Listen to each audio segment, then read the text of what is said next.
हम लोग श्रीमद् भागवतम के तीसरे स्कंद के चौथे अध्याय के 20वें श्लोक को देख रहे हैं। आपने 19वें में क्या देखा था? इत्यावेदित हार्दाय मह्यम स भगवान परः आदिदेशारविंदाक्ष आत्मनः परमां स्थितिम इति। इस प्रकार आवेदित हार्दाया, अपने हृदय की बात को मैंने आवेदित किया था, इसलिए मह्यम, मुझको, स भगवान परः, वह भगवान जो सभी के परमेश्वर हैं, उन्होंने आदि देशा, मुझे उपदेश किया। कैसे भगवान? अरविंदाक्ष, जिनकी जो कमल नयन है। क्या उपदेश किया? आत्मनः परमाम स्थितिम, अपनी परम स्थिति अर्थात अपनी लीला की मर्यादा और द्वारका, वृंदावन, मथुरा आदि में उनकी जो नित्य स्थिति है उसका वर्णन भगवान ने किया। अब अगर कोई पूछे कि भगवान ने जब ऐसा उपदेश कर दिया तो आपने क्या किया, तो उस पे आज वह श्लोक कह रहे हैं कि भगवान का आराधना करके, भगवान के को गुरु के रूप में स्वीकार करके, जिनके चरण आराधित हैं, पूजनीय हैं, मैंने उस तत्व का अध्ययन किया भगवान से और उनको प्रणाम करके, उनकी परिक्रमा करके यहाँ पे आ गया। बस ये बात इस श्लोक में बोली गई, मेरे पीछे बोलिए। स एवमाराधित पाद तीर्थात् अधीत तत्वात्म विबोध मार्गः। स एवमाराधित पाद तीर्थात् अधीत तत्वात्म विबोध मार्गः। प्रणम्य पादौ परिवृत्य देवम् इहागतोऽहं विरहातुरात्मा। प्रणम्य पादौ परिवृत्य देवम् इहागतोऽहं विरहातुरात्मा। स एवमाराधित पाद तीर्थात् अधीत तत्वात्म विबोध मार्गः। स एवमाराधित पाद तीर्थात् अधीत तत्वात्म विबोध मार्गः। प्रणम्य पादौ परिवृत्य देवम् इहागतोऽहं विरहातुरात्मा। प्रणम्य पादौ परिवृत्य देवम् इहागतोऽहं विरहातुरात्मा। स एवमाराधित पाद तीर्थाद् अधीत तत्वात्म विबोध मार्गः।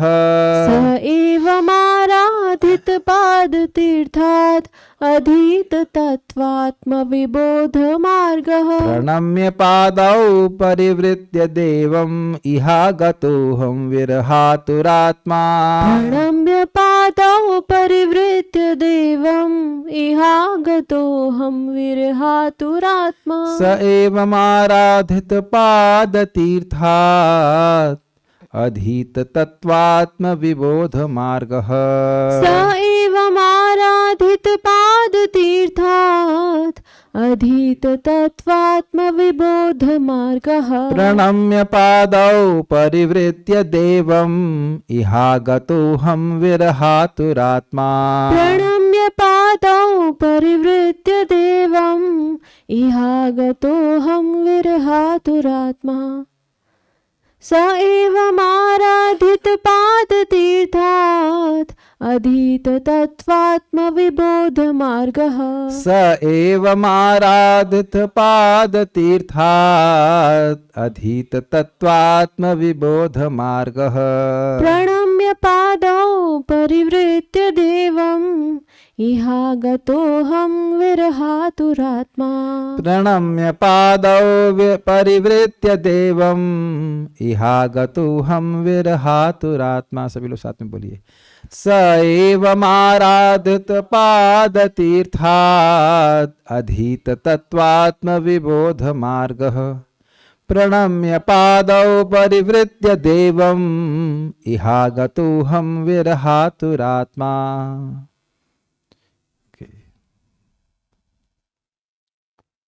मैंने अपने आध्यात्मिक गुरु भगवान से आत्मज्ञान के मार्ग का अध्ययन किया है, अतएव उनकी प्रदक्षिणा करके मैं उनके विरह शोक से पीड़ित होकर इस स्थान पर आया हूँ। ये प्रदक्षिणा थोड़ा समझ लीजिए। दक्षिण मतलब होता है दायां और प्र मतलब अच्छे से। तो अच्छे से अपने दाएं तरफ रखते हुए जब व्यक्ति चक्र काटता है तो उसे प्रदक्षिणा कहते हैं।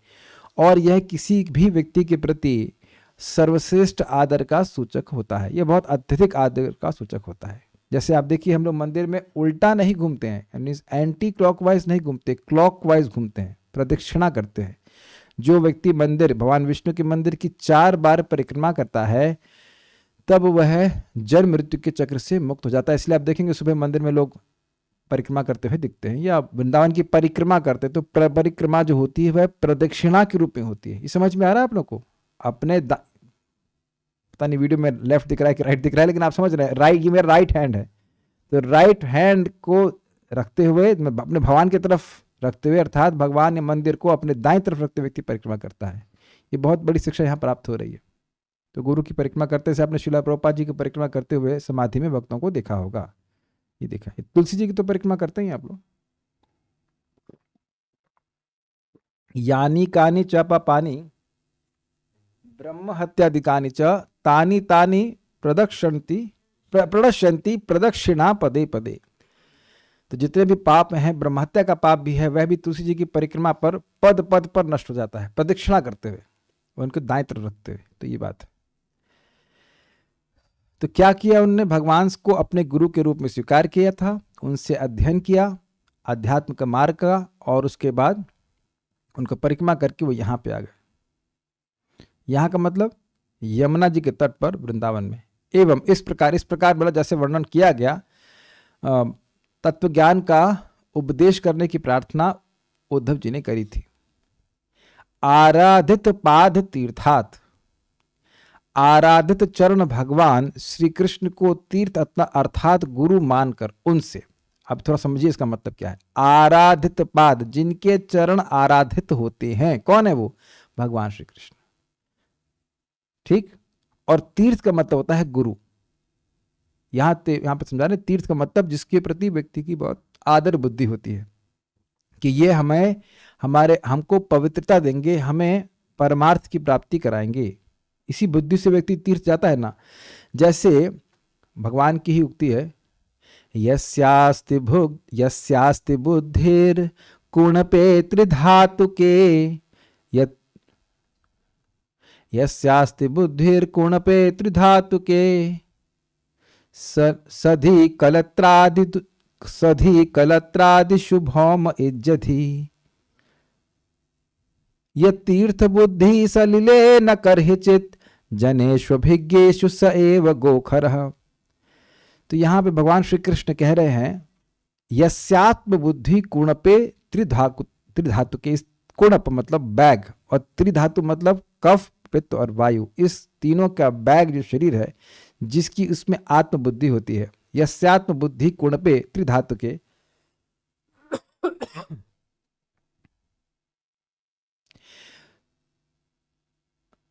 सधि कलत्राधिषु भौम इज्जति, जिसकी अपनी कलत्र यानी बच्चे और पत्नी में ही बुद्धि होती है कि ये मेरे हैं, और इज्ज बुद्धि होती है जहां वह जन्म लिया है, जन्मभूमि की पूजा करता है। यस तीर्थ बुद्धि सलिले न करहिचित, तीर्थ बुद्धि उसकी जल में होती है, जल तीर्थ है, लेकिन करहिचित मतलब कि कभी भी जो अभिज्ञ हैं, जो आत्म तत्व को जानने वाले, उनमें तीर्थ बुद्धि अर्थात गुरु बुद्धि नहीं होती है। तो स एव गोखरा, उसकी ये बुद्धि होती है कि मैं विशेष तीर्थ में जाऊंगा, वहां नहाऊंगा तो पवित्र हो जाऊंगा, लेकिन उस स्थान में रहने वाले जो महात्मा गण हैं, जो भगवान का उपदेश दे सकते हैं, उनमें तीर्थ बुद्धि नहीं होती। मैं तीर्थ की व्याख्या कर रहा हूं, तो तीर्थ मतलब गुरु, तीर्थ मतलब जो पवित्र करने वाला है। तो गुरु अपने उपदेश के द्वारा पवित्र करता है। तो यहाँ पे बता रहे हैं कि उन भगवान को जिनके चरण आराधित हैं, जिनके चरण सेवनीय हैं, इनके चरण सेवा बड़े बड़े लोग करते हैं, उनको तीर्थ अर्थात अपना गुरु बनाकर और उनसे आत्म तत्व विबोध मार्ग, परमात्म तत्व के, भगवान के तत्व के ज्ञान मार्ग का, विबोध मतलब विशेष रूप से बोध हो जाए, उस मार्ग का अधीत यानी अध्ययन कर। स अहम, वह मैं मतलब वह मैं उद्धव, देवम श्री कृष्ण की परिवृत्य प्रदक्षिणा कर, प्रणम्य प्रणाम कर, विरह आतुरात्मा, विरह कातर चित्त से इह आगता, इस यमुना तट पर आया हूं। श्लोक देखिए, स एवं मैं इस प्रकार आराधित पाद तीर्थात, जिनके चरण कमल पूज्य हैं, उन श्री भगवान को जो मेरे गुरु थे, तीर्थ मतलब गुरु थे, उनसे अधीत तत्वात्म विबोध मार्ग, परमात्म तत्व के ज्ञान के मार्ग का अध्ययन करके, प्रणम्य उनको प्रणाम करके, एक छूट गया अन्वय में शब्द, पादव शब्द छूट गया क्या? हाँ, पादव शब्द छूट गया। उनके दोनों चरणों को प्रणाम करके, पादव मतलब चरणों को, दोनों चरण है, देखिए क्या लिखा हुआ है, उनके चरण कमलों पर, तो भगवान के चरण कमलों पर प्रणम्य, उनके चरण कमलों को प्रणाम करके, परिवृत्त देवम, देव अर्थात लीला परायण, क्रीड़ा परायण भगवान श्री कृष्ण का परिवृत्त यानी कि परिक्रमा करके, प्रदक्षिणा करके, इहा आगत, मैं यहाँ आ गया हूँ। यहाँ का मतलब यमुना जी के तट पर वृंदावन में आ गया हूँ। अहम, मैं कैसा हूँ? विरह आतुर आत्मा, आत्मा मतलब मन, तो विरह से आतुर जिसका मन है, ऐसा मैं हूं और ऐसा मैं यहां पे आ गया हूं। बड़ा अच्छी बात यहाँ पे शिला चक्रवर्ती पाद कहते हैं कि मैं प्रणाम किया, परिक्रमा करके आ गया यहाँ पे, यह नहीं देखा कि भगवान कर रहे, अब उसके बाद क्या किए, भगवान तिरुभाव कर लिए अपना, लेकिन यह मैं नहीं देखा। स अर्थात सारा दर्शन देखिए, स अर्थात मैंने आराधित पाद तीर्थ अर्थात भजनीय भगवान, जिनके चरण भजनीय हैं, जिनके चरणों का भजन किया जाना चाहिए, इसे कहेंगे आराधित पाद, जो गुरु हैं अर्थात तीर्थ, उनसे आत्म तत्व विबोध मार्ग अर्थात भगवान के तत्व के ज्ञान का मार्ग प्राप्त करके, उनकी परिवृत्ति अर्थात परिक्रमा करके वहां से चला गया। मैंने नहीं देखा कि भगवान ने उसके पश्चात क्या किया, कैसे वह तिरोभाव हुए मैं नहीं जानता, उसके बारे में आप मुझसे नहीं पूछना। नेक्स्ट नोट, ये परम पूज्य राधा गोविंद महाराज जी के नोट्स में से है। वो बड़ा सुंदर बोले कि यहाँ वृंदावन क्यों आए, उनको तो बद्रिकाश्रम जाने की आज्ञा दी गई थी, तो ये पहले वृंदावन क्यों आ गए? तो देखिए, वृंदावनम परित्यज्य पादम एकम न गच्छति, श्री कृष्ण वृंदावन को छोड़कर एक पग भी अन्यत्र नहीं जाते हैं। वृंदावन में श्री कृष्ण का दर्शन हो जाएगा, शायद इसी आशय से उद्धव वृंदावन के यमुना तट पर आए थे, परंतु वहां भी श्री कृष्ण के दर्शन नहीं होने से उनका मन विरह व्याकुल हो गया था। विरह आतुर आत्मा, कितना सुंदर अर्थ महाराज जी समझाए यहाँ पे। नेक्स्ट क्रम संदर्भ, मैंने अपनी इच्छित वस्तु को जानने हेतु मार्ग अर्थात चतुश्लोकी को तत्वतः अधीत अर्थात समझ लिया था, अध्ययन कर लिया था। जिस चतुश्लोकी में भगवान के स्वरूप का वर्णन हुआ था, गुण का वर्णन हुआ था, वो जो भगवान ने ब्रह्मा जी को दिया था वही मुझे भी समझाया, तो मैं समझ गया। समझने के बाद आया स्वामी विरह से आतुर मैं यहाँ यह प्रदर्शित करते हुए आया कि मैं किस प्रकार भगवान के प्रेम द्वारा नियंत्रित था। ये क्या बात हुई? स्वामी विरह से आतुर मैं यहाँ यह प्रदर्शित करते हुए आया कि मैं किस प्रकार भगवान के प्रेम द्वारा नियंत्रित था।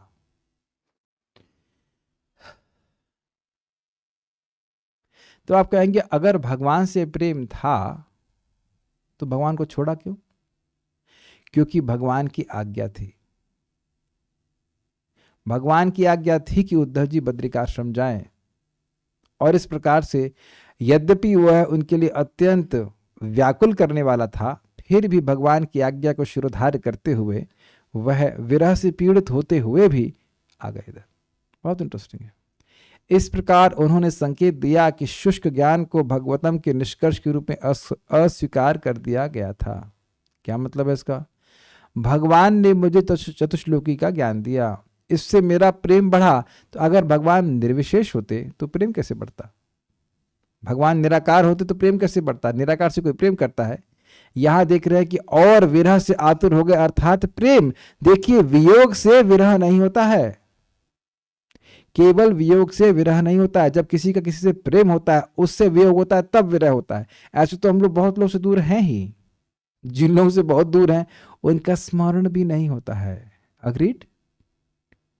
जिनसे प्रेम होता है वो थोड़ी भी दूर जाते हैं तो विरह का अनुभव होता है, लेकिन जिनसे प्रेम नहीं होता है उनका ओह आप भी धरती पे हैं, अच्छा कभी दिख गए तो आप जिंदा हैं, या ऐसे तो नहीं बोलते, अरे आप भी हैं, तो उसका मतलब है कि हमारे स्मृति पटल पे वो व्यक्ति था ही नहीं। गलत तो नहीं कह रहा हूं ना।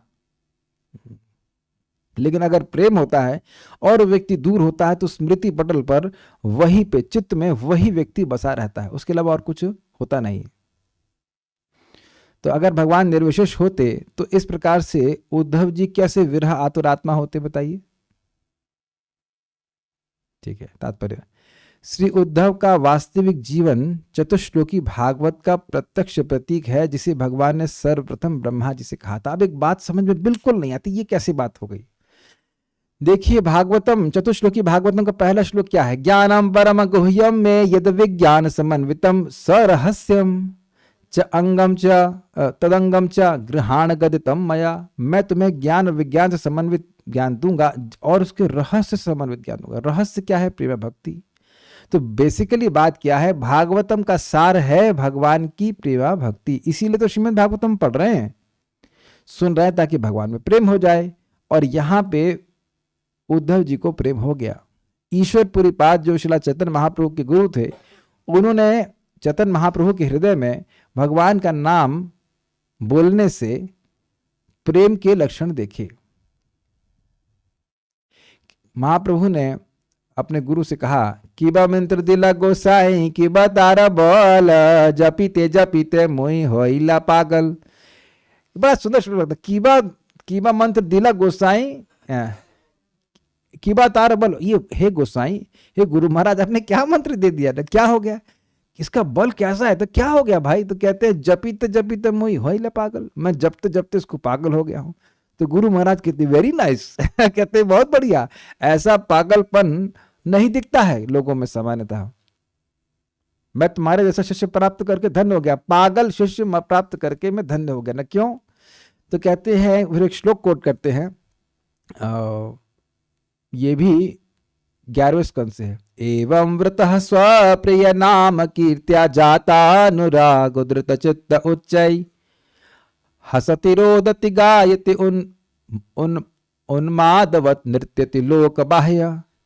एवं व्रतः स्वप्रिय नाम कीर्त्या, इस प्रकार से जो भगवान का नाम उसको प्रिय लगता है, उसका बारंबार व्रत लेकर कीर्तन करने से, अनुकीर्तन करने से, जाता अनुराग, भगवान के नाम में उसका अनुराग हो जाता है, उसे बार बार वो बोलना चाहता है। ओहो, ये नए बच्चे आ गए, दादाजी है कि बच्चा जी है, डिस्टर्ब करते हैं। एक पेंटिंग बुक भी ले आओ आपके लिए क्या बात कर रहा था, हाँ, तो अनुराग हो जाता है। और अनुराग से क्या होता है, हंसता है, वो नाम बोलने से हंसता है, रोता है, और पागल जैसा वह नाचता है। पागल होकर नहीं नाचता है, पागल जैसा होकर नाचता है। तो क्या समझ रहे हैं, भागवतम, मैं श्लोक क्यों कोट कर रहा हूं, भागवतम का श्लोक है कि भगवान, मतलब भागवतम का सार ये है कि व्यक्ति भगवान का प्रेमी हो जाए। आप लोग 1.1.3 भी जानते हैं कि भागवतम कब तक सुनते रहो, जब तक प्रेम के लक्षण ना प्रकट हो जाए, जब तक। उसमें से एक लक्षण है बेहोश होना। तो फिर प्रश्न, अगर बेहोश हो जाएंगे तो सुनेंगे कैसे, तो बेहोश हो जाओगे, ठीक है, सुनते सुनते फिर जब होश आएगा, पानी को छिटकेगा, अगर कोई मतलब होश में रहा तो वो आप होश में आएंगे, फिर भागवत सुनिए, फिर बेहोश हो जाएगी। तो बेसिकली भागवत सुनने का उद्देश्य क्या है, बेहोश होना, लेकिन प्रेम में।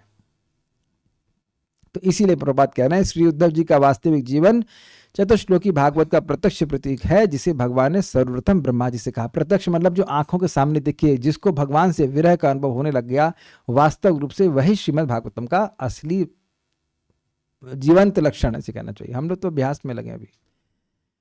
श्रीमद् भागवत के इन अत्यंत महान तथा महत्वपूर्ण श्लोकों को मायावादी चिंतक विशेष रूप से अलग करके अपने अद्वैतवादी निर्विशेष मत का अनुमोदन करने के लिए इनका भिन्न तात्पर्य निकालते हैं। यहां पर ऐसे अनधिकृत चिंतकों के लिए सही उत्तर दिया गया है। श्रीमद् भागवत के श्लोक शुद्ध आस्तिक विज्ञान हैं, जिन्हें भगवद गीता के परास्नातक अध्येता समझ सकते हैं। मतलब पहले गीता पढ़नी होगी, समझ में आ गई, फिर भागवतम पढ़नी होगी। अनअधिक, इसीलिए सुबह गीता पढ़ाता हूं, सुबह पढ़ लीजिए, फिर शाम को आके भागवत पढ़िए तो समझ आ जाएगा। दोनों कोर्स साथ में कर रहे हैं, क्या कह सकते हैं, बीए एमए एक साथ पढ़ा रहे हैं, ठीक है। अनधिकृत शुष्क चिंतक तो भगवान श्री कृष्ण के चरण कमलों पर अपराधी हैं, क्योंकि वे लोग जनता को गुमराह करने के लिए भगवत गीता तथा श्रीमद् भागवत के तात्पर्यों को तोड़ते मरोड़ते हैं और इस तरह अंधतामिश्र नामक नरक में जाने का सीधा मार्ग प्रशस्त करते हैं। अब ये क्या बोल रहे हैं, देखिए पहले समझ लें अनधिकृत का मतलब क्या होता है। अनधिकृत का मतलब अनऑथोराइज्ड। भगवान ने उनको अथॉरिटी नहीं दी है अपने श्लोकों पे टीका करने के लिए, और वो अपने से टीका करना शुरू कर दिए। जैसे मैं कहूं कि मुझे जल चाहिए, तो कल्याण प्रभु टीका कर रहे हैं, मान लीजिए कि ना जल नहीं चाहिए, इन्हें थम्स अप चाहिए। तो मैं कहूं कि आपको ये टीका करने की अथॉरिटी कौन दिया, है ना? ये है अनधिकृत टीका, और पानी लाके दे दिए तो सही बात है। इस थिंग्स आर वेरी सिंपल। प्रपास बात बोलते हैं बहुत सिंपल है। तो जो आचार्य गण है वो वह विवेक्षा करते हैं, अर्थात भगवान क्या बोलना चाहते उसके अनुसार वह वर्णन करते हैं। और ये लोग जो भगवान नहीं बोलना चाहते उसके बिल्कुल विपरीत बात बोलते हैं। और क्यों ऐसा? क्योंकि इन्होंने पूर्ववर्ती आचार्यों की परंपरा में ज्ञान को स्वीकार नहीं किया है। इनकी भी परंपरा है लेकिन वह भगवान से शुरू नहीं होती। एवं परंपरा प्राप्तम का मतलब क्या हुआ? भगवान ने सूर्यदेव को ज्ञान दिया तो इस प्रकार से ज्ञान प्राप्त किया। भगवान ने सूर्यदेव को, सूर्यदेव ने मनु को इक्ष्वाकु को, ऐसे परंपरा जो कि भगवान से शुरू हो रही है, उस परंपरा में जो ज्ञान स्वीकार करेगा वह अधिकृत है, बाकी सब लोग अनधिकृत है। ये बात है। और शुष्क का क्या मतलब है? शुष्क का मतलब जिसमें कोई सूखा मामला है, हाँ, उसमें रस ना हो। तो मतलब भगवान का तत्व उसमें है नहीं तो रस गायब। भगवान रस है, रसो वैसा। तो जिस चिंतन में भगवान ही गायब, तो उसमें तो वो चिंतन तो सूखा हो ही जाएगा ना। रस तो भगवान से आता है, तो भगवान को अपने गायब कर दिया, निराकार कर दिया, तो वह चिंतन शुष्क हो जाएगा। वह शास्त्र के आधार पर नहीं है, वो उनकी मनोकल्पना के आधार पर। यद्यपि वह शास्त्र की व्याख्या कर रहे हैं लेकिन शास्त्र के आधार पर नहीं कर रहे। सुनाई पड़ रहा है आपको?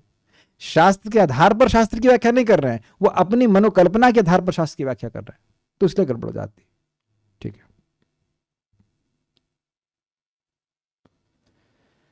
भगवद गीता में पुष्टि 16.20 में पुष्टि की गई है कि ऐसे ईर्षालु चिंतक ज्ञान रहित होते हैं और जन्म जन्मांतर निंदा के पात्र बनते हैं। वे व्यर्थ ही श्रीपाद शंकराचार्य का आश्रय लेते हैं, जो स्वयं इतने उग्र न थे कि भगवान कृष्ण के चरण कमलों पर अपराध करते। आचार्य नहीं दोष, श्रीमन चैतन्य महाप्रभु ने कहा है।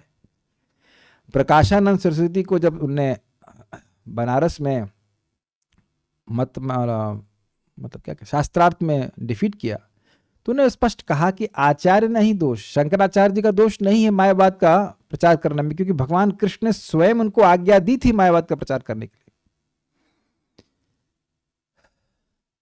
लेकिन वह स्वयं भगवान के भक्त थे, इसीलिए वह ऐसे श्लोक लिखे भी हैं जैसे जगन्नाथ अष्टकम और भज गोविंदम भज गोविंदम भज गोविंदम मूढ़मते इत्यादि। उनका एक व्यक्ति था, वो बनारस में, मैंने सुना सा, गंगा जी के तट पर बुढ़ा था वो, और वो व्याकरण का अभ्यास कर रहा था। तो वहां पे शंकराचार्य जी बोले भज गोविंदम भज गोविंदम भज गोविंदम मूढ़मते अंतकाल सन्निहित काले नहीं नहीं रक्षति दुख करणे। हे मूर्ख मते, मूढ़ मते, मूर्ख व्यक्ति, गोविंद का भजन करो, गोविंद का भजन करो, गोविंद का भजन करो। 3 बार बोले भज गोविंदम भज गोविंदम गोविंदम भज मूढ़ मते अंत काल सन्निहित काले। जब अंत काल में तुम्हारा काल पास आएगा, सम्यक रूप से पास में आ जाएगा, तो नहीं नहीं रक्षति दुक्र करने, तुम्हारा व्याकरण, ये जो व्याकरण वर्ड जगलरी है, यह तुम्हारी रक्षा नहीं करेगा। एकदम स्पष्ट है। लेकिन आप देखिए इसकी व्याख्या क्या करते हैं? नहीं, गोविंद का भजन करने के लिए नहीं कह रहे हैं, गोविंद जो शंकराचार्य जी के गुरु हैं उनका भजन करने के लिए कर रहे हैं। ये शंकराचार्य जी के जो अनुयायी है वैसे व्याख्या करते हैं। This is too much. नहीं, गोविंद का बिल्कुल स्पष्ट अर्थ है। अरे इतने सिंपल सी बात है ना। नहीं मानना है तो व्यक्ति कुछ नया इंटरप्रिटेशन देगा। लेकिन ये भजन कितना सुंदर, आप लोग को याद हुआ? कुछ नंबर गाएंगे मेरे साथ? भज गोविंदम भज गोविंदम गोविंदम भज मूढ़मते अंत काल सन्निहित काले नाही नाही रक्षते दुक्र करणे। कितना सुंदर है ना। ओके। श्री चैतन्य महाप्रभु के अनुसार श्रीपाद शंकराचार्य ने किसी विशेष उद्देश्य से मायावाद दर्शन का प्रचार किया। ऐसा दर्शन आत्मा के अनस्तित्व वाले बौद्ध दर्शन को परास्त करने के लिए आवश्यक था, किंतु इसका उद्देश्य शाश्वत स्वीकृति के लिए कभी नहीं था। यह एक आकस्मिकता थी। इसको थोड़ा समझें, कुछ भक्तों को ये बात नहीं पता होगी। देखिए, जब भगवान बुद्ध आए थे तो उस समय वेदों के नाम पर पशुओं की बलि हो रही थी, उससे लोग नरक ही जाते। वेदों में पशुओं की बलि का वर्णन है, लेकिन अनाधिकृत रूप से नहीं है। और बद्ध जीव में अपनी इंद्र तृप्ति को सपोर्ट देने की ज्यादा प्रवृत्ति होती है, नियमों का पालन करने की कम। तो अब उसको पशुओं को खाना है तो वो यज्ञ के बहाना लेकर के उसे काट रहे थे। तो भगवान बुद्ध ने कहा कि अगर तुम्हारे धर्म में दया नहीं है तो मैं वेद को ही नहीं मानता। तो वेद का ही खंडन कर दिया। और यह लोग आत्मा के अस्तित्व को नहीं मानते। दोबारा किसका जन्म होगा नहीं बोलते। व्यक्ति को निर्वाण प्राप्त होगा तो वह अब इस भौतिक शरीर से मुक्त हो जाएगा और लीन हो जाएगा, शून्य में लीन हो जाएगा।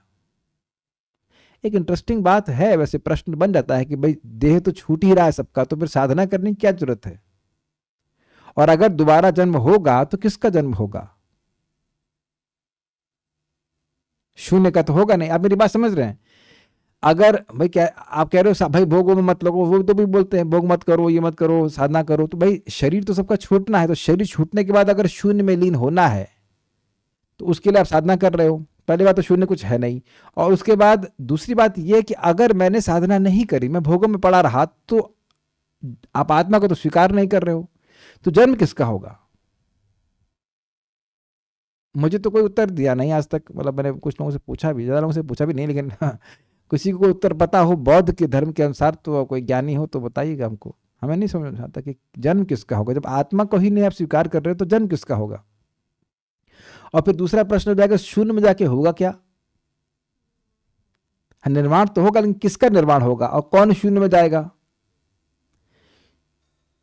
वन, अगर वन तो शून्य में जा नहीं सकता, शून्य में से वन को माइनस कर सकते हैं, वन तो शून्य में समाएगा नहीं। तो बहुत सारी कॉम्प्लिकेशन है, लेकिन उन्होंने मेन जो बात करी वो ये कर दी। फायदा ये हुआ कि उन्होंने हिंसा को रोक दिया, ये अच्छी बात करी। लेकिन गड़बड़ क्या कर दिया? वेद की मान्यता को समाप्त कर दिया। तो शंकराचार्य जी आए, उन्हें कहा कि नहीं नहीं, नाक ऐसे मत पकड़ो, नाक पकड़ने का अच्छा तरीका ऐसे है। ऐसे का मतलब हुआ, देखो शून्य नहीं है, निराकार है, लेकिन वेद सही है। आत्मा को वेद कहता है कि आत्मा है, तो आत्मा के अस्तित्व को स्वीकार किया, और आत्मा शून्य में लीन नहीं होगी, आत्मा निराकार में लीन होगी। तो नाक को ऐसे पकड़िए ऐसे पकड़िए, एक ही बात होगी कि नहीं? आप शून्य बोलिए निराकार बोलिए, एक ही बात हुई। लेकिन उनने वेद की मर्यादा, वेद की मान्यता मर्यादा को स्थापित कर दिया कि वेद सत्य है, वेद को माना जाना चाहिए। तो वो -1 से 0 पे ले आए। उसके बाद आए हैं श्रीपद रामानुजाचार्य जी, उन्हें कहे नहीं नहीं, निराकार नहीं, परब्रह्म है। बहुत सारे आचार्य, विष्णु स्वामी आए, रामानुजाचार्य जी आए, मध्वाचार्य आए, और उन्हें भगवान की अस्तित्व को स्थापित किया। और अंत में श्रीमंत चैतन्य महाप्रभु आए। ठीक है। तो इसलिए उस समय बौद्ध धर्म को परास्त करने के लिए शंकराचार्य जी के मत की आवश्यकता थी। इसलिए भगवान ने उनको बोला कि आप इस प्रकार से जाइए और इस मायावाद का प्रचार करिए। मायावादम असत शास्त्रम प्रच्छन्नम बौद्धम उच्यते। मायावाद असत शास्त्र है, ये शाश्वत शास्त्र नहीं है। और प्रच्छन्नम बौद्धम उच्यते, ये ढका हुआ बौद्ध धर्म है। बौद्ध धर्म कह रहा है कि भाई ये शून्यवाद और वेद को नहीं मानो, तो कहते हैं नहीं, ये निराकारवाद, लेकिन वेद को मानो। वेद की आड़ लेकर के वह निराकारवाद का स्थापना करना चाहते हैं। सबको समझ में आ गई ये बात? I hope this very clear. अब एक भक्त पूछ रहे थे कि मायावाद क्या है, निराकारवाद क्या है। अब देखिए, एक एक व्यक्ति को तो मैं क्या समझाऊंगा, लेकिन यहाँ समझा रहा हूँ तो समझ लेना चाहिए। समझ में आ रहा है शून्यवाद और निराकारवाद क्या होता है? ठीक है। शून्यवाद में वो कह रहे हैं कि सब कुछ शून्य है और हम लोग मुक्त होने के बाद शून्य में लीन हो जाएंगे। और ये लोग कहते हैं निराकारवादी कि सब कुछ निराकार है और हम सब लोग निराकार में लीन हो जाएंगे। कोई अंतर नहीं ज्यादा, एक ही बात बोल रहे हैं, थोड़ा सा अलग अलग भाषा का प्रयोग कर रहे हैं। हाँ, अब क्या कहते हैं, इसलिए शंकराचार्य ने भगवत गीता पर लिखे अपने भाष्य में कृष्ण को पूर्ण पुरुषोत्तम भगवान स्वीकार किया है। नारायण परः अव्यक्तात्, नारायण भगवान अव्यक्त के परे हैं। वह अपनी टीका में शुरुआत में ही लिखते हैं, क्योंकि वे कृष्ण के महान भक्त थे, अतएव उन्होंने श्रीमद् भागवत पर कोई टीका लिखने का दुस्साहस नहीं किया, क्योंकि यह भगवान के चरण कमलों पर सीधा अपराध होता। देखिए, पहले समझ लीजिए बात। श्रीमन चैतन्य महाप्रभु ने प्रकाशानंद सरस्वती को बताया कि देखिए, भगवान श्री कृष्ण के प्रति सबसे बड़ा अपराध यह है कि उनको निराकार कहा जाए, और सारे अपराध इसी अपराध से प्रकट होते हैं। तो ऐसा अपराध तो वह कर ही नहीं सकते थे भाई। भागवतम के तो पहले श्लोक में ही भगवान के रूप का वर्णन है, सत्यम परम धीमहि, उन परम सत्य का मैं ध्यान करता हूं। तो अगर निराकार होगा तो ध्यान कैसे करेंगे। ओम नमो भगवते वासुदेवाय, वासुदेव अर्थात वसुदेव के पुत्र देवकी नंदन भगवान श्री कृष्ण जो परम सत्य, मैं उनका ध्यान करता हूं, उनको नमस्कार करता हूं। कैसे कह देंगे कि परम सत्य निराकार है। किंतु मायावाद दर्शन के नाम पर परवर्ती चिंतक बिना किसी प्रामाणिक उद्देश्य के चतुश्लोकी भागवत पर अपनी टीका करते हैं। बड़ा इंटरेस्टिंग है। शंकराचार्य जी ने जो निर्विशेषवाद का प्रचार किया, उसका एक प्रामाणिक उद्देश्य था। क्या प्रामाणिक उद्देश्य था? बौद्ध धर्म का निरस्तीकरण और वेदों की मर्यादा को वापस स्थापित करना। इसलिए उन्होंने अपराध नहीं किया। इसीलिए महाप्रभु कह रहे हैं आचार्य नहीं दोष। क्लियर। लेकिन इन लोगों ने जो शंकराचार्य जी के अनुयायी थे, वह शंकराचार्य जी का उद्देश्य न समझ पाने के कारण वह अब चतुश्लोकी की व्याख्या करने लगे, जिसके द्वारा भगवान निराकार के रूप में स्थापित हो रहे हैं। और यह प्रामाणिक उद्देश्य नहीं है, यह गलत है, यह भगवान के प्रति अपराध है, जो कि शंकराचार्य जी ने नहीं किया। जब शंकराचार्य जी टीका नहीं किए तो आप उनके अनुयायी होकर के उस शास्त्र पर टीका कैसे कर रहे हो? आप ये देख रहे हैं कि श्रील प्रभुपाद जी की जो कमेंट्रीज हैं वह पूर्ववर्ती आचार्यों की कमेंट्री पे आधारित हैं। उसका विस्तार हो सकती है, लेकिन उससे बाहर नहीं जा रहे हैं। तो जिस शास्त्र पे उनके आचार्य ने टीका कर ही नहीं, तो वह उस पर दुस्साहस क्यों कर रहे हैं टीका करने के लिए, और वह भी उस तरह से जिसमें कि पूरा गलत बात हो। I hope this is clear. बिल्कुल विरुद्ध बात जाकर के भगवान बोल रहे हैं अहम अहम, छाती पे हाथ रखकर बोल रहे हैं अहम, जैसा है ब्रह्मा, तुम जैसा मुझको देख रहे हो ना वैसा, अहम एवास्तमेवाग्रे नान्यद यद सतसत्परम, मैं था और मैं था ही मैं था, मैं ही था और मैं था ही, ऐसा नहीं है कि मैं निराकार था। बिल्कुल भगवान स्पष्ट बोल रहे थे, इसमें कहां निराकार बात की व्याख्या हो जा रही है। तो यह जो टीका है यह सही बोध को नहीं देने वाली, यह भगवान के प्रति अपराध है। अद्वैतवादी शुष्क चिंतकों का श्रीमद् भागवतम से कोई सरोकार नहीं है, क्योंकि इस विशेष वैदिक ग्रंथ के महान प्रणेता ने स्वयं इसका निषेध उनके लिए किया है। मतलब अभी समझा दूंगा। श्रील व्यासदेव ने धर्म, अर्थ, काम तथा मोक्ष में लगे हुए व्यक्तियों को श्रीमद् भागवत के समझने का प्रयास करने के लिए निश्चित रूप से मना किया है, क्योंकि यह ग्रंथ उनके लिए नहीं है। धर्मा प्रोचित कैटबोत्र परमो निर्मत्सराणाम सताम, वेद्यम वास्तवमत्र वस्तु शिवदम तापत्रयोन्मूलनम, श्रीमद्भागवते महामुनिकृते किं वा परैरीश्वरः, सद्यो हृदयवरोध्यतेऽत्र कृतभिः शुश्रूषुभिः तत्क्षणात्। तो कहते हैं व्यासदेव जी इस भागवत में धर्म प्रोजित, इसमें धर्म प्रोजित कैटबो अत्र, इस श्रीमद् भागवतम में, अत्र इस श्रीमद् भागवतम में ही हर प्रकार के धोखेबाजी वाले धर्म को बाहर कर दिया गया। उज्जित मतलब झाड़ू मार के बाहर निकालना, और प्र से मतलब है कि मोक्ष वांछा अपि निरस्तः, मोक्ष की इच्छा को भी बाहर कर दिया गया, यानी धर्म अर्थ काम तो बाहर किया ही गया है, मोक्ष भी बाहर कर दिया, बाहर खड़े रहो। तो जिनको ये चाहिए उनके लिए भागवत नहीं है। काफी इंटरेस्टिंग है। तो अब पॉइंट क्या है कि जो ये मोक्षकामी हैं, जो निराकार में लीन होना चाहते हैं, वह भागवत पर टीका कर रहे हैं, और वह भी चतुश्लोकी भागवत पर, जो भागवतम का सार है।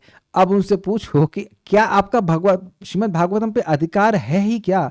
आपको तो पहले ही राउंड में उड़ा दिया गया, सॉरी दूसरे राउंड में उड़ा दिया गया। पहले श्लोक को पढ़ने के बाद आगे बढ़ने का मौका ही नहीं दिया जा रहा है। पहला श्लोक भी पढ़ने का मौका नहीं दिया जा रहा, क्योंकि तुम परम सत्य की व्याख्या निराकार करोगे। तो तुमको पहला श्लोक पढ़ने नहीं दिया जा रहा, तो तुम दूसरे श्लोक, दूसरे स्कंद के 9वें अध्याय के श्लोक की व्याख्या कैसे कर सकते हो? अग्रीड? भगवान व्यासदेव जी स्वयं कह रहे हैं कि भाई जो धर्म अर्थ काम मोक्ष के लिए लगे हैं उनको तो उसमें चाहिए नहीं। परमो निर्मत्सराणाम सताम, जो भगवान के भक्त हैं उनके लिए ग्रंथ है। क्यों? क्योंकि शिवदम वास्तवम वेद्यम वास्तवम अत्र वस्तु, इस श्रीमद् भागवतम के द्वारा भगवान जाने जाएंगे। तुम तो भगवान को निराकार कर रहे हो, जो उसके द्वारा प्रतिपाद्य वस्तु है उसी को तुम जीरो कर दे रहे हो, तो तुम उसके योग्य कैसे मानोगे? जैसे कोई फिजिक्स पढ़ना चाहता हो और फिजिक्स को ही गोल कर दे, तो क्या वह फिजिक्स की किताब पढ़ने का अधिकारी हुआ या नहीं हुआ? नहीं हुआ। प्रारंभ से ही वो F is equals to M या जो भी सिद्धांत बताए जाते हैं वही गायब कर दे। या मैथमेटिक्स पढ़ना चाहता है, 1 ही स्वीकार ना करे, 0 ही स्वीकार ना करे, 1 ही ना स्वीकार करे, तो अब क्या मैथमेटिक्स पढ़ेगा? अग्रीड? तो प्रारंभ में ही बोलना है ओम नमो भगवते वासुदेवाय। वासुदेव भगवान वासुदेव निराकार तो नहीं है, वासुदेव मतलब भगवान श्री कृष्ण। लेकिन वहीं से व्याख्या करते कहते हैं लोग कि देखो भाई व्यासदेव जी कितने उदार हैं।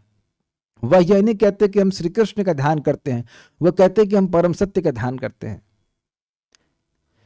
तो तुम जिस जिसको भी परम सत्य मानते हो बड़े उदार है, तुम उसका अपना ध्यान करने लगो। लेकिन परम सत्य क्या सभी लोग परम सत्य हैं? नहीं, परम सत्य एकमात्र भगवान श्री कृष्ण है। कैसे मालूम? भगवद गीता में स्पष्ट भगवान कहते हैं अहम सर्वस्व प्रभु। कई बार भगवान इस बात को बोले, अहम आदिर ही देवानाम महर्षिणाम च सर्वशः। बारंबार भगवान बोलते हैं। ज्ञात्वा भूतादिम अव्ययम, ऐसे कई श्लोक आप भगवद गीता में पढ़ते हैं जिसमें मालूम चलता है कि भगवान श्री कृष्ण ही सभी के स्रोत हैं। अग्रीड? और भागवत वहां से शुरू होती है कि भाई ये तो समझ ही गया होगा कि भगवान सबके स्रोत हैं। जब ये बोला जाएगा कि परम सत्य मतलब जो सभी का स्रोत हो, उसको ध्यान करते हैं, तो उसको सोचने की जरूरत नहीं पड़ेगी कि निराकार की बात कर रहे हैं। नहीं, आप मेरी बातें शायद समझ रहे हैं कि नहीं समझ रहे हैं। तो जो व्यक्ति को पहला श्लोक ही पढ़ने का अधिकार नहीं है, जिसको प्रोफेसर ने बाहर कर दिया कि तुम गीता पढ़ के आए हो, ठीक से गीता पढ़ो, नहीं गीता तो नहीं पढ़े, कौन भगवान है? निराकार भगवान, भाग यहां से भागवत पढ़ने आ गया। शक्ल देखी तुमने? शक्ल देख क्या? पहले तो ये मालूम करो कि बाप का नाम क्या है। भगवान कृष्ण नाम मालूम होना चाहिए। बाप को निराकार कर दिए, तुम आगे सुन पढ़ाई करने के लिए जाओ। पहले बाप का नाम लिखो। बाप का नाम निराकार नहीं है। बाप का नाम निराकार लगा देंगे तो बच्चे का एडमिशन नहीं होगा ना स्कूल में। तो व्यासदेव जी कह रहे पहले बाप का नाम पूछ के आओ। गीता से बोलते हैं ना भगवान, अहम क्या माता धाता पिता माँ, मैं ही बाप हूं, मैं ही पिता हूं, मैं ही बाप हूं, मैं ही माता हूं, मैं ही बाबा भी हूं, दादा भी हूं। तो जो व्यक्ति भगवान श्री कृष्ण को भगवान के रूप में जान ही नहीं रहा है, वो तो भागवत में प्रवेश करने का अधिकारी नहीं है। और ऐसा व्यक्ति टीका लिख रहा है, तो ये प्रपात कह रहा है कि ये उनके लिए ग्रंथ नहीं है, वो ना ही पढ़े तो अच्छा रहेगा। और इसीलिए शंकराचार्य जी उस पर टीका किए नहीं। जबकि शिव जी के रूप में कहते हैं क्या? अहम वेद्मि। शिव जी स्वयं कहते हैं कि मैं भागवतम जानता हूं। शुको वेत्ति, सुखदेव भागवतम जानते हैं। राजा वेत्ति न वेत्ति वा, या व्यास वेत्ति न वेत्ति वा, अलग अलग बात है। श्रीधरम सकलम वेत्ति श्री नरसिंह प्रसाद है, मैं जानता हूं, सुखदेव गोस्वामी जानते हैं। राजा जानते हैं कि नहीं जानते, या व्यासदेव जानते हैं कि नहीं जानते, लेकिन श्रीधर स्वामी जी सब कुछ जानते हैं नरसिंह देव जी की कृपा से भागवत को। तो शिव जी के रूप में वो भक्त हैं, वैष्णव है, तो वह भागवत जानते हैं, भागवत बोलते ही रहते हैं। लेकिन शंकराचार्य जी के रूप में वे भागवतम के पर टीका क्यों नहीं करना? क्योंकि जानते हैं भागवत की महिमा। एक श्लोक भी, एक टीका भी अगर निराकारवादी हो गई तो भगवान के प्रति बड़ा अपराध हो जाएगा। महान वैष्णव ऐसा कभी नहीं कर सकते। उनका नाम रखा गया शिव जी का महाभागवतों में, महाजनों में श्लोक है, स्वयंभू नारद शंभु कुमार कपिलो मनु, ऐसे करके 12 महाजनों में एक हैं शिव जी। तो शिव जी के रूप में तो भागवत बोलते ही रहते हैं, लेकिन शंकराचार्य जी के रूप में भागवतम पे टीका नहीं कर रहे हैं, क्योंकि वह निराकारवाद का प्रचार करने के लिए और समझ में आ गया। लेकिन उनके जो अनुयायी हैं वह निराकारवादी प्रचार वादी टीका वह भागवत में करते हैं, अपराध है, वह उसके अधिकारी नहीं है। प्रभुपाद समझा रहे हैं। श्रीमद् भागवतम के महान टीकाकार श्रीपाद श्रीधर स्वामी ने मोक्षवादियों या अद्वैतवादियों को श्रीमद् भागवत के विषय में कुछ भी सरोकार रखने से मना किया है। ये मैंने भी आपको समझाया प्रोजिता शब्द से 1.1.2 में। यह उनके लिए नहीं है। फिर भी ऐसे अनधिकृत व्यक्ति श्रीमद् भागवतम को समझने का हठपूर्वक प्रयास करते हैं, जो दुस्साहस श्रीपाद शंकराचार्य तक नहीं कर सके। इस तरह वे भगवान के चरण कमलों पर अपराध करते रहते हैं और अपना दुखी जीवन बनाए रखते हैं।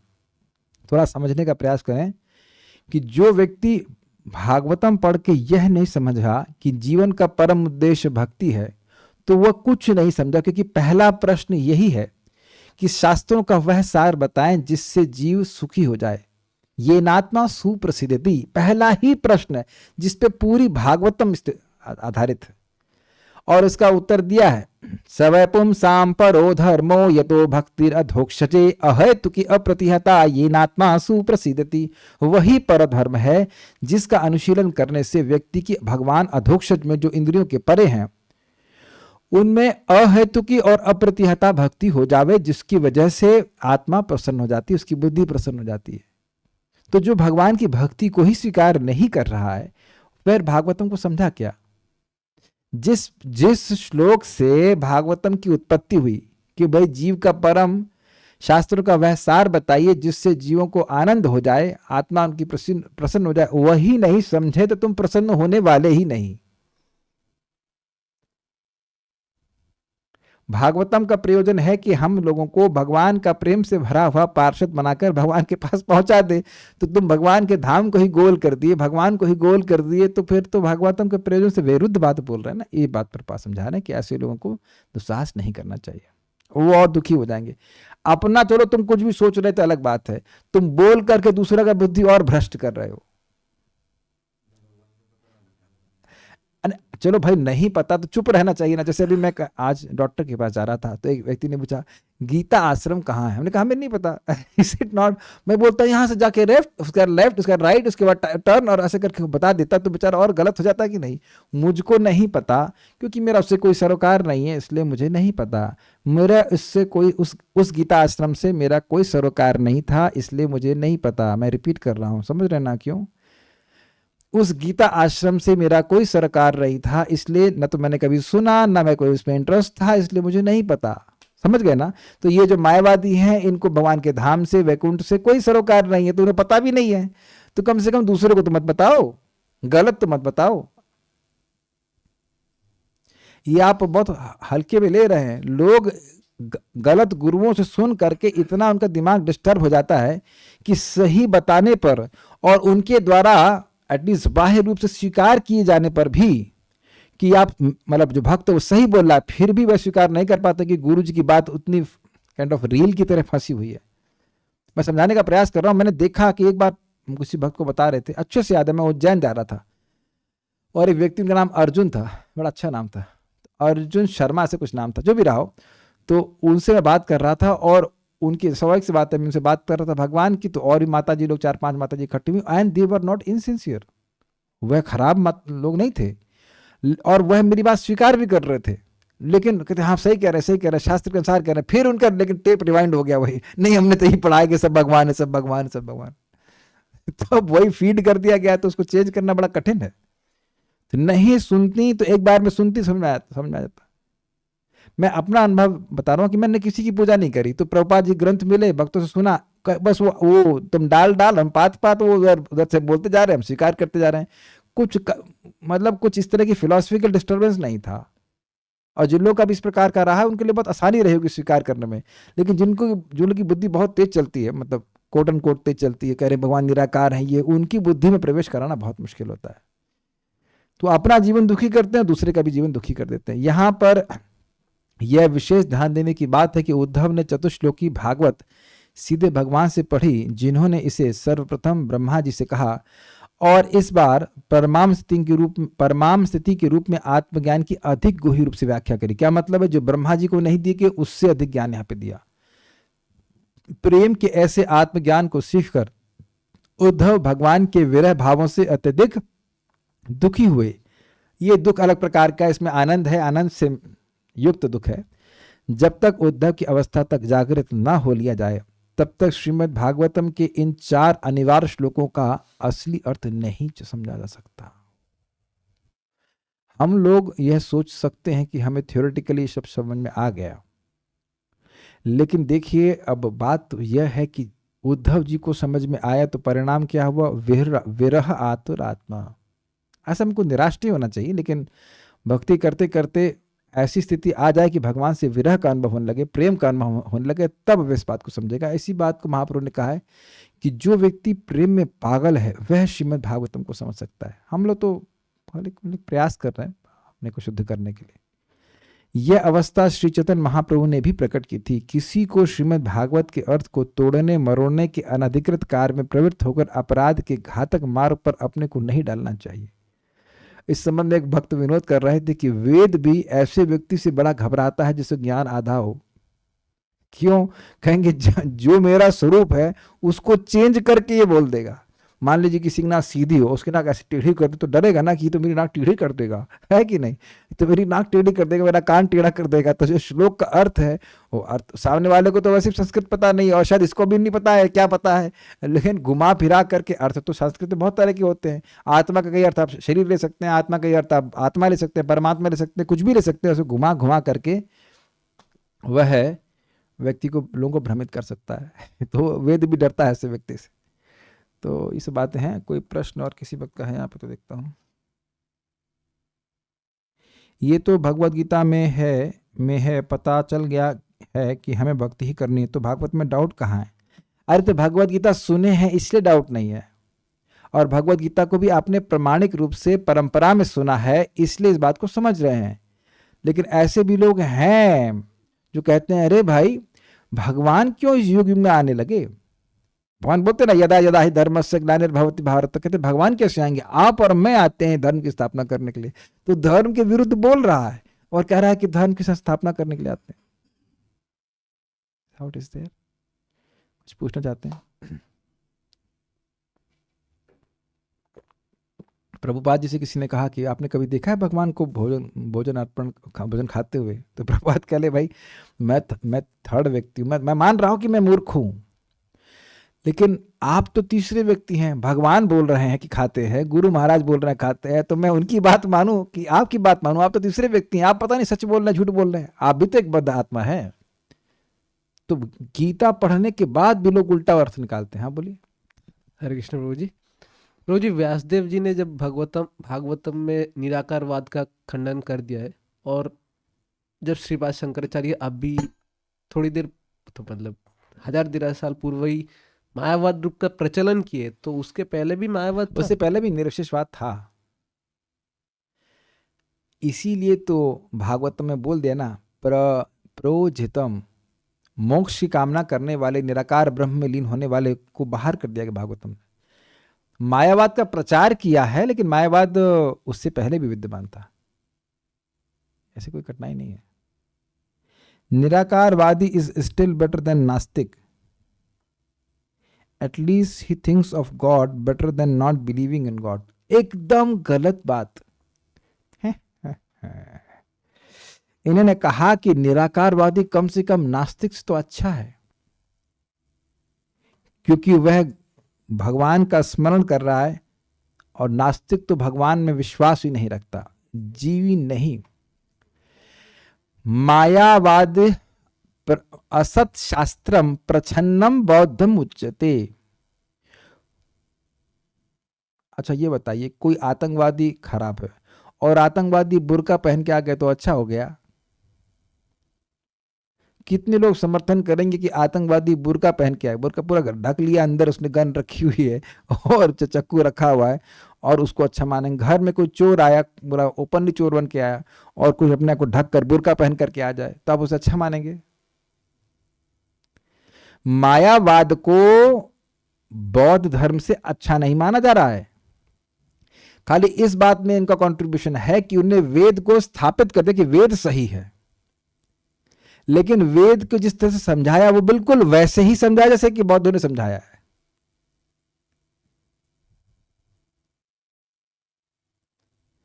एक वक्त से कह रहे बुर्का वाला जो चोर होगा वो और खतरनाक है, क्योंकि आप उसको सज्जन मान ले रहे हैं। ये और खतरनाक है।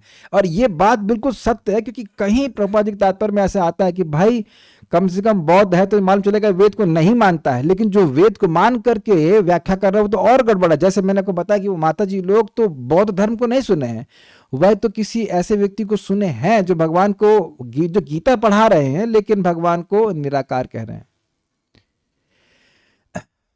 आप अभी तक नहीं समझ पा रहे हैं कि निराकार पे विश्वास करने का क्या मतलब। भगवान है क्या? निराकार है जैसी कोई बात बोल सकते हैं? जो चीज है ही नहीं उसी का तो आकार नहीं होगा ना।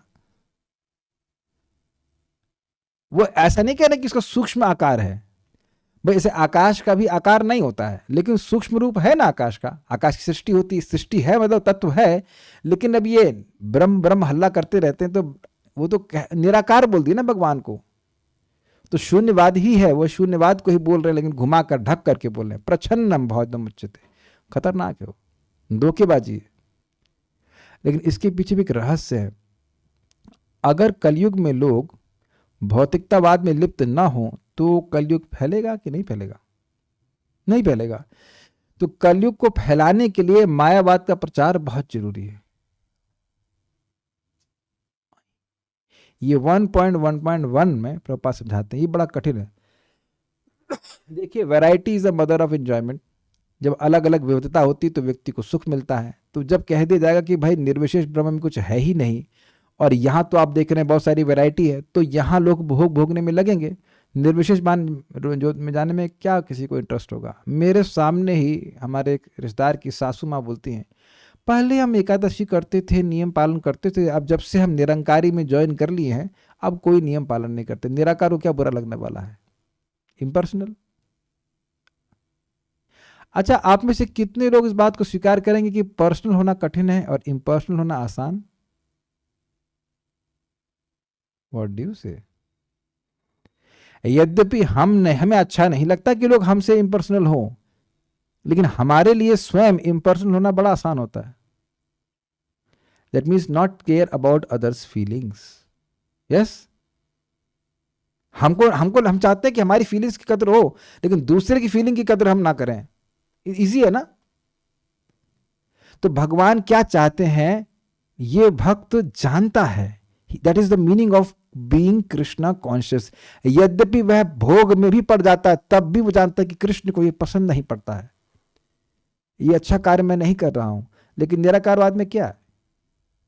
अब जब आपका भगवान निराकार हो गया तो अब कुछ भी खाइए, और तो मतलब एकदम स्पष्ट बोलते हैं, मांस खाइए, कुछ भी खाइए, इससे कोई आपके still you can be spiritual, बिल्कुल स्पष्ट बोलते हैं। तो ये सब भोगों को बढ़ाने वाली ही प्रवृत्तियां हैं। I think this is very clear. We stop now. Shrimad Bhagavatam की जय, श्रील प्रभुपाद की जय, निताई गौर प्रेमानंदे।